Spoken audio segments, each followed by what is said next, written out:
atentamente, Jesús Gómez. Bien, vamos con nuestro colaborador, con el maestro Gonzalo Javier Suárez Prado. La colaboración de el maestro Gonzalo Javier Suárez. Ay, se cortó. Bueno, él es el director general de Nuevos Paradigmas y le recordamos que ya tenemos un tiempo contando con su presencia desde la Ciudad de México. Él es un experto en materia legislativa y hemos tratado de acercarnos lo más posible a los temas que tienen que ver con las decisiones legislativas del Poder Legislativo, porque creemos que es importante que usted concluya que lo que pasa en el Congreso de la Unión es relevante a más no poder. Claro. Y que eso le da la dimensión a las elecciones y a la confianza que nosotros le otorgamos a las personas que luego van a ocupar una curul. Ya retomamos la conversación. Muchísimas gracias, Gonzalo. Aproveché para resaltar pues la importancia de tu colaboración y la necesidad de acercarnos a los temas legislativos con la propiedad de vida y con la calidad de vida, desde tu expertise, por supuesto. Entonces, vamos a platicar sobre el recuento al cierre del periodo ordinario, que si nos permite, yo te pediría que pudiéramos decirle al público de contextos cuándo hablamos de periodos ordinarios y cuándo hablamos de periodos extraordinarios. Muy bien. Marcela, Manuel, buenos días al auditorio de La Laguna y a quien nos escucha en redes sociales. Me da mucho gusto saludarles. Perdón que otra vez las redes telefónicas están haciendo travesuras. Mal. Pero lo bueno es que siempre estamos listos de ambas partes para continuar la comunicación con nuestro auditorio. Bien, miren, primero hay que reconocer que el Congreso de la Unión, integrado por dos cámaras a nivel federal, diputados y senadores, se elige en el caso de los senadores por 6 años y en el caso de los diputados por 3 años. Ahora, evidentemente hay un empalme, es decir, termina el próximo mes de agosto la legislatura actual, empieza la siguiente en diputados y cambia la numeración en senadores, aunque estos se van a quedar 3 años porque elegimos los senadores al mismo tiempo que se elige la presidencia. Esto será en 2024. ¿De acuerdo? Dentro del año legislativo tenemos 2 grandes periodos en que las cámaras sesionan en pleno, es decir, se juntan todos los 500 diputados, los 128 senadores, para hacer sus trabajos, típicamente martes y jueves, aunque de repente hemos visto que se nos van de vacaciones de Semana Santa por suspensión de días inhábiles, entonces se sesionarán miércoles y jueves, o miércoles, jueves y viernes. El calendario legislativo se va modificando, sin embargo, tienen 2 grandes periodos ordinarios, esto es, que se reúnen a discutir todos juntos. El primero corre del 15 de febrero al 30 de abril, y es el que acaba de terminar. El próximo arranca con el informe presidencial y cierra periodo hasta el 15 de diciembre, excepto en el año en que se renueva el presidente, en que se puede ir al día 31 de diciembre para la aprobación del presupuesto. Dado que un presidente va llegando y apenas toma posesión el 1 de diciembre, pues la entrega de su presupuesto ocurre desfasada respecto al calendario regular. Y entonces, ahorita lo que estamos viendo es el cierre del último periodo ordinario de la actual legislatura en Cámara de Diputados. Los periodos extraordinarios los pueden mandar llamar cuando haya un tema urgente o que se requiera la presencia de ellos, es decir, cuando hay un dictamen que se vence el plazo y no se resolvió a tiempo, un cambio legal que la propia Constitución obligue, nombramiento de funcionarios, ratificación de embajadores en el caso del Senado, o que haya temas muy relevantes que requieran que se reúnan. Por ejemplo, en caso de ausencia del presidente definitiva, tendrían que llegar a llamar un periodo extraordinario únicamente para el tema que requeriría, es decir, nombrar un presidente interino o sustituto, dependiendo en qué periodo ocurra. Y es a los 2 años desde que arranca la elección, se llamaría un interino que llama a elecciones posteriormente, o bien ya pasaron 2 años del gobierno, como es el caso actual, tendría que nombrar un presidente sustituto.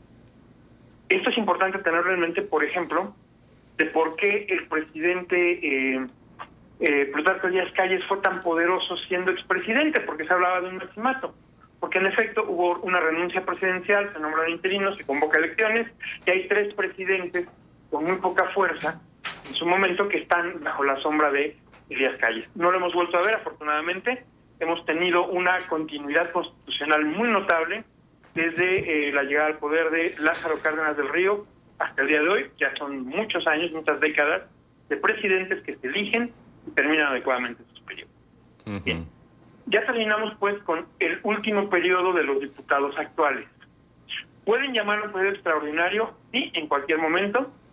Nuestra perspectiva es que lo harán pasada la elección, particularmente si ocurre lo que predice el modelo de agregador de encuestas de Oráculos, que ayer dijo que la probabilidad de que el gobierno actual, en la bancada de Morena, mantenga una mayoría calificada, es decir, más del 66% de los diputados, de tal manera que pueda modificar la Constitución sin que aparezca la oposición o sin que tengan que negociar con ellos, pasó del 49 al 19%. Eso es, entendemos, algo que tiene muy preocupado al presidente, que sí puede perder su mayoría parlamentaria calificada, va a tener la mayoría de los diputados de todas maneras, pero va a requerir negociar con la oposición para cambios constitucionales, así que es posible que convoque de entre la elección y el 1 de septiembre a un periodo extraordinario. Ahora, ¿qué nos deja el periodo que está terminando? Bueno, para la mayoría de la población, sin lugar a dudas, el cambio más relevante que se aprobó por esta legislatura en este último semestre, digamos, de enero a la fecha, es la regulación del outsourcing, esto es, de los trabajos subcontratados. Nos va a permitir que haya muchas más prestaciones, reconocimiento de la antigüedad laboral, pago adecuado de utilidades, una serie de beneficios para los trabajadores que hoy estaban siendo abusados, de un lado. Ese es el mayor cambio, de mayor beneficio para la población, sin lugar a dudas. Y, por supuesto, va a endurecer un poco los mercados laborales. Esto es, quien ya tiene trabajo le va a ir mejor, quien no lo tiene le va a ser un poco más difícil de conseguir, porque ahora la flexibilidad laboral ha quedado ligeramente constreñida por estos cambios en la ley. Hay algunas medidas que pueden ser bastante benéficas y que ojalá funcionen. Por ejemplo, hablábamos la semana pasada de la menstruación digna, esto es, que se le permita que todas las mujeres puedan acceder, en particular a las mujeres jóvenes estudiantes de zonas marginadas, a productos de limpieza menstrual para poder permitir que tengan una vida un poco más cómoda y puedan ir a sus actividades regulares, a volver a la escuela, acabada la pandemia, pues en un momento adecuado. O algunas verdaderamente intrascendentes, como o de muy poca relevancia, digamos, la conmemoración de la ascendencia coreana en México, que es realmente pequeñita, pero bueno, recordemos que está la efeméride aprobada. Muchos debates, por ejemplo, hoy que habrá una sesión de la Comisión Permanente, esto es un grupo de unos cuantos diputados y senadores que se reúnen juntos, en este caso en el periodo largo, en la sede del Senado de la República, para discutir temas urgentes. Por ejemplo, hoy se verá en la agenda legislativa pues qué pasó con la línea 12. Como se podrán imaginar y como vimos la semana pasada ahí desde el propio recinto de San Lázaro, el desafuero de Cabeza de Vaca, observamos que fue un debate sumamente cargado de adjetivos, muchas agresiones, muchas descalificaciones, muchas acusaciones mutuas que no llevan a nada positivo y que al final pues, el resultado era el que se esperaba, que la mayoría se impuso con o sin razón legal, está eso a debate y se logró el desafuero de Cabeza de Vaca al tiempo que reservaron los otros 123 juicios de desafuero que están pendientes de resolverse. En la operación cotidiana legislativa, tal vez el punto más relevante es que aprobaron un cambio en sus propias normas que permiten que toda iniciativa que esté presente se tenga que dictaminar. Normalmente, en el plazo, o vaya, como estaba la ley antes, se acabó el plazo legislativo, todo lo que presentaron los diputados que no se hubiera dictaminado, que se ha dicho está bien o está mal, se aprueba o se rechaza, se quedaba guardado en la congeladora y se moría por inanición. Ahora no, podrán seguir esas iniciativas a los siguientes periodos ordinarios, lo cual es bastante bueno. Y no me gustaría dejar de destacar que el mejor debate que tuvimos a lo largo de este periodo fue sin duda cuando Porfirio Muñoz Ledo sube a hablar casi 1 hora 25 minutos, esto en parte habilitado por la oposición que le hace preguntas a modo para que él pueda seguir hablando y exponer el por qué el cambio propuesto en el Senado para alargar el periodo del presidente de la Corte, Saldívar, termina siendo algo inadecuado y que puede incluso violar la Constitución y llega a hablar de que se está cometiendo el delito de perjurio al haber jurado defender la Constitución y luego violarla de manera artera. Un gran debate, muy técnico, muy positivo, con una figura que podría haberse retirado ese día, es decir, su última participación en tribuna de una larga vida en el legislativo, pues no, resulta que ganó ya su juicio ante el Tribunal Electoral para que pueda ser candidato, cosa que su partido le había negado la posibilidad. Hay que ver en los próximos días qué pasa si Porfirio llega a ser otra vez el enfant terrible, el niño latoso de la bancada, que no lo van a querer en su partido porque es el que irá marcando con su alta investidura moral y su largo colmillo de tantos años en la política mexicana. Digo, pensemos que él arranca su trabajo en el gobierno en 1971. En 1970 con el gobierno de Echeverría, o sea, algo harto por ti. Sí, es una figura, creo, también en estos tiempos sigue siendo una figura fundamental, ¿no? Ahora, Gonzalo, cuando cambia una legislatura, por ejemplo, los diputados que habrán de representar a México en la Cámara de Diputados entran en septiembre, ¿cómo se dan los cambios de estafeta? Es decir, todo lo que deja pendiente una legislatura se sigue revisando, cómo se designan quiénes integrarán las diferentes comisiones, es decir, todo ese proceso transitorio, ¿cómo se da y cuánto tarda? Bueno, típicamente el proceso debe durar no más de unos 6-7 días. Se integra lo que se llama la mesa de decanos, esto es, los diputados de mayor antigüedad de los grupos parlamentarios se reúnen para elegir quién y cómo van a hacer el proceso para que se vote quién va a ser el presidente de la Cámara y quiénes serán los coordinadores de cada uno de los grupos parlamentarios. Con base en esto se integra lo que se llama la Junta de Coordinación Política o la JUCOPO, donde están presentes los coordinadores de cada bancada, siempre y cuando tengan por lo menos 5 diputados o 5 senadores. Tienen menos, se consideran diputados independientes, aunque hayan llegado por un partido, ¿sí? Están presentes ellos, más alguna representación proporcional de acuerdo al tamaño de la bancada. Por eso Morena tenía el control de la Cámara, porque ellos solos tenían más de la mitad de los diputados y con sus partidos aliados juntaban más del 66% de los votos. Eso es lo que habrá que ver qué sucede en esta ocasión. Una vez que ya tienes los órganos de gobierno, la presidencia de la mesa y la JUCOPO integradas, cada grupo parlamentario propone qué diputado quiere en qué comisión.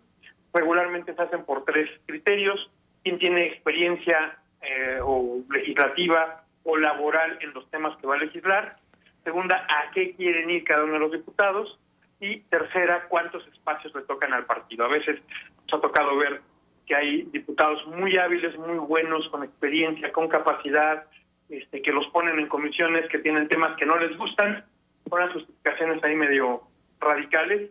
Pienso, por ejemplo, en alguien a quien lo mandaron a la Comisión de Juventud porque era el más joven de su bancada, pero también ve los temas de diversidad sexual y era un tema que no le gustaba. Tenía que estar, ahora que tienen al entrevistado del PRD LGBTI al rato, bueno, lo ponen en el tema porque es el joven, pero él no quería estar porque veía temas de diversidad sexual, por ejemplo, ¿no?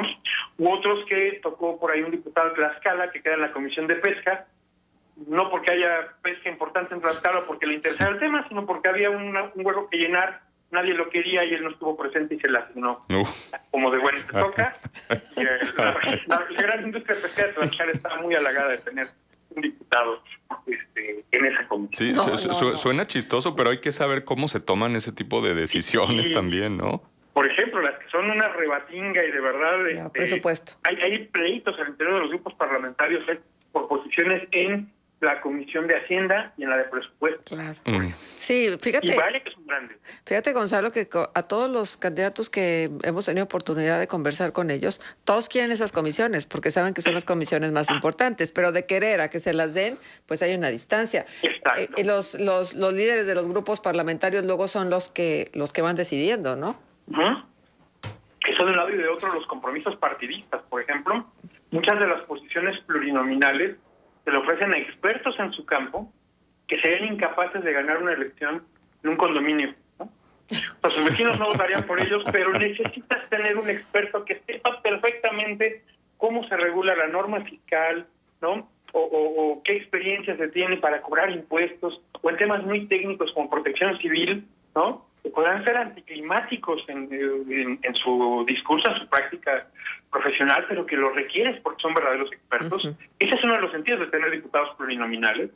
Y si ustedes ven los primeros lugares en las listas de todos los partidos, se escuchan nombres ya muy repetidos, que además, insisto, la gente tal vez no votaría directamente por ellos, pero que les son necesarios para la operación política de los grupos parlamentarios. Por ejemplo, caso dramático de la actual legislatura, hay un coordinador de bancada de un partido que fue acusado por delitos electorales y tuvo que dejar un cargo anterior precisamente porque había una investigación abierta en su contra por delitos electorales.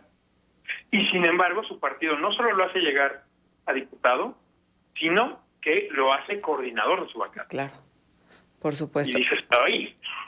Pero pues también tiene dominio en el partido. Gonzalo, yo creo que es bien importante también, digo, el tiempo hoy se nos acaba, pero tratar de entender, o sea, que es una circunscripción, por quiénes van en primero, segundo, tercer lugar en función de lo que los partidos deciden de los plurinominales. ¿Quién entraría en caso de la votación fuera de determinada forma a favor de un partido, etcétera? Creo que en ese sentido necesitamos pues socializar más este tipo de temas para que la gente esté muy clara de qué va la situación. Y, por ejemplo, estaba pensando en quienes van de candidatos plurinominales por el PRI, por el PAN aquí en Coahuila, ¿no? Uh-huh. Por ejemplo, en el PRI lo tengo clarísimo que va Rubén Moreira. Uh-huh. Sí. Uh-huh. Que, insisto, hay quien nos decía que pues sería el último día que nos escucharían aquí porque ya se acabó el periodo, siendo un colaborador ya muy bien recibido aquí en Grem Radio. Claro. Seguiremos hablando ahora de esta parte estructural, de aquí a la elección, qué pasa, quiénes vienen, qué se espera, porque además hay algo notable, es la primera vez que se va a presentar la reelección legislativa en mucho tiempo y hay más de 400 candidatos que hoy son diputados. Uh-huh. Y están buscando regresar a su curul. Vamos a ver si les funciona o no y qué implica esto. Y en el caso más dramático, histórico que podemos recordar, está por ahí el senador Edward Kennedy, hermano del difunto John y Robert Kennedy. Con una larga trayectoria. Larga es 50 años en el legislativo. A lo que Porfirio Muñoz Ledo tiene en la política, él se quedó en el Senado en su cargo por Massachusetts. Exacto. Nunca quiso ser presidente porque temía pasar la suerte de los hermanos, pero era tan poderoso en su comité que no pudieron moverlo los últimos 25 años de la presidencia del comité que él presidía. Qué interesante. Ese es el riesgo de una reelección continua. Aquí se va a quedar acotada a lo más 12 años, 4 periodos para diputados, 2 para senadores, pero pues veremos si algunos de esos nombres que hemos visto frecuentemente en las noticias seguirán ahí enquistados o si van a cambiar de posiciones, si los vas a reacomodar en las comisiones o si se van a endurecer en una posición por otros 9 años una vez que están reelectos. Eso es algo muy interesante. Oye, y luego, porque sí, ahora sí que nos van a cortar feísimo, pero déjame decirte, luego nos das tu comentario sobre esta convocatoria de Porfirio Muñoz Ledo a Encuentro por la República, que me parece que es súper interesante. Bueno, sí. Gonzalo, muchísimas gracias por estar con nosotros y bueno, nos encontramos la semana entrante. Un placer, Marcela, Manuel, auditorio, muchas gracias. Y sí, nos vemos el próximo jueves. Gracias. Hasta luego, Gonzalo. Son las 8:31. Vamos a la pausa. Regresamos. Contextos. El programa